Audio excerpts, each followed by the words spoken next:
Hey guys, it's me, Ayo the Closer, and I'm giving you the scoop about what's happening in the real estate market and getting you confidently to the closing table. I just want to start off by saying Happy New Year to everyone watching, and I want to thank all of my viewers from the last year and for this year and moving forward. I want to open up with what's going to be happening in 2025 and is this really the time to buy? Now, this is a question that I always discuss because it is a question that is always asked. I wanted to wait until we had our new president in office because it's important to understand that he is going to have a definite effect on how the economy does in the future going forward. And if he does the things that he proposes, there's going to be a bigger gap between people that can actually afford to buy a house and people that can't.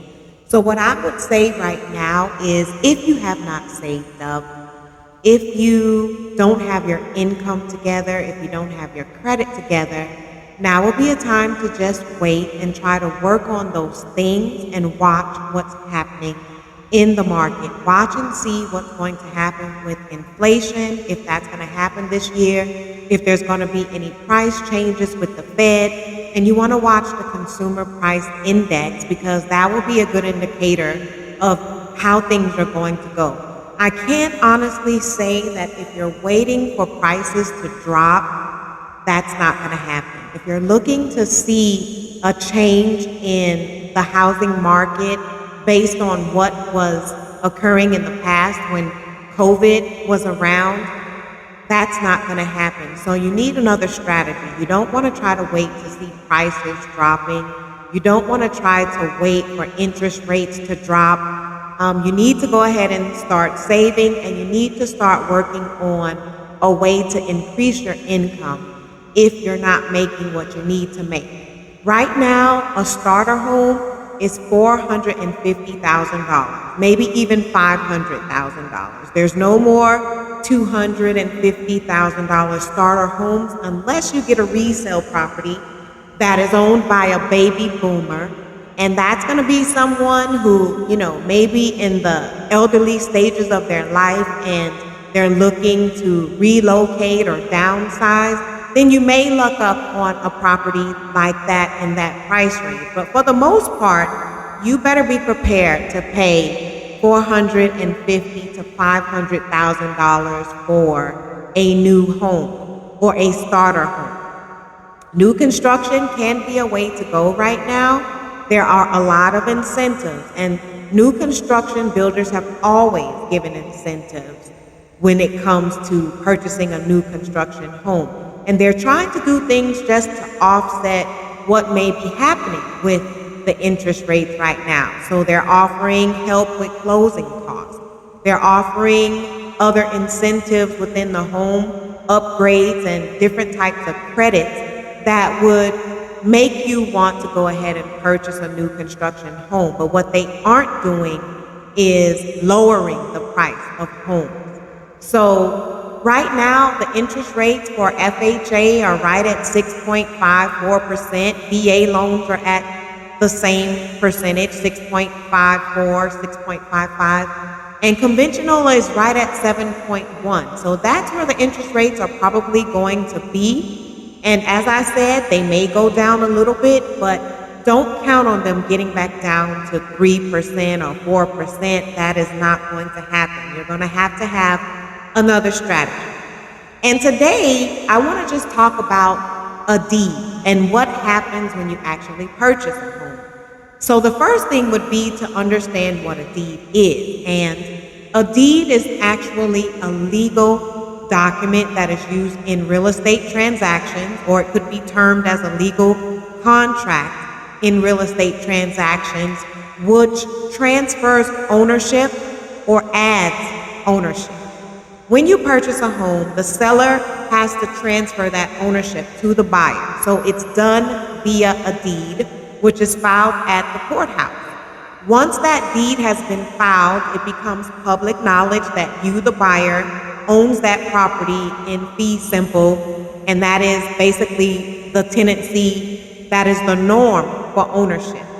In the state of Georgia, if you purchase a home and you're married, or even if you purchase a home where your husband or your partner, whoever you put on that deed, is not responsible for the mortgage, they would still be on the deed. And that type of tenancy is known as a joint tenancy.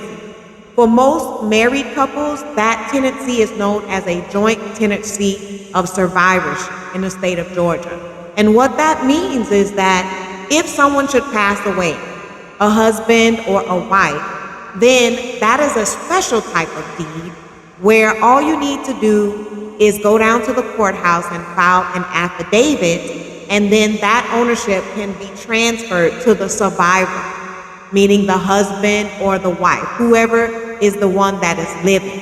And then they would own the property 100%, or what we know as fee simple, which is the most common type of tenancy.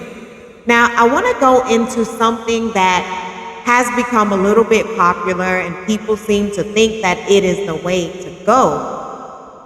If you want to transfer ownership and you maybe not can afford your mortgage, or if there's some other type of issue, and that is known as a quitclaim deed. I want to tell you right off the bat that this is definitely not the way to go, because a deed is public record. And if you add somebody to your deed, it is permanent. You cannot take it back. It is 100% permanent. That means that if there's any issues with the property, if you need to refi, if you need to try to sell that property, that person who you have added on to your deed is now a part of any transaction that needs to take place. They have to actually sign off on it. So you cannot sell a property, you cannot refi a property once you have added someone onto the deed. Another thing that's very important to know about when you quitclaim something or quitclaim a property to somebody is that that person that is transferring that interest to you, hopefully they own 100% of the property. Because when you do a quitclaim deed, you're only transferring the percentage of ownership that that person has. So if that person only owns 50% interest in the property, they're transferring 50% interest to you.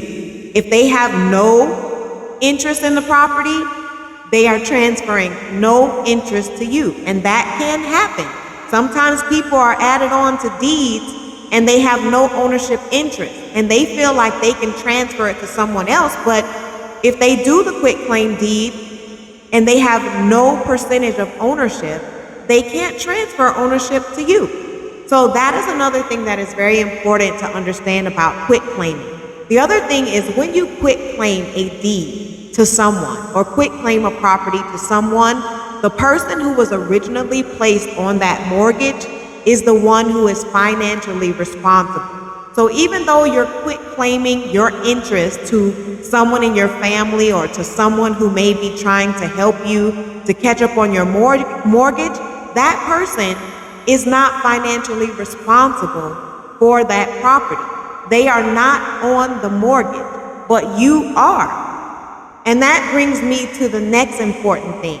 If you do go through a quitclaim transfer of ownership and the mortgage company finds out, you could trigger the mortgage acceleration clause, which means that now the property has to be paid up front in full. So it's very important to understand the severity of quitclaiming a property to someone, and that you are transferring ownership, but that person is not responsible in any way for anything that happens with the property.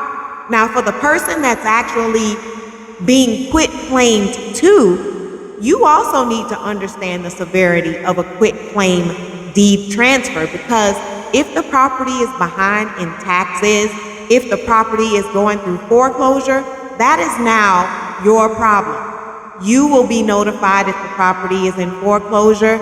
You will be notified if the taxes are behind, and you become responsible because that property is now attached to you. Now, if you found this information to be helpful, or if you had any other questions, you can definitely reach out to me at ayo.jones@exprealty.com. You can also feel free to post any questions that you may have in the chat about deed ownership, about transferring deeds, about estate questions, anything like that, and I'll be more than happy to assist you. Also, if you found this information helpful, please feel free to like, share, and subscribe. It really helps the algorithm. And I'm Ayo the Closer. Thank you. Good night.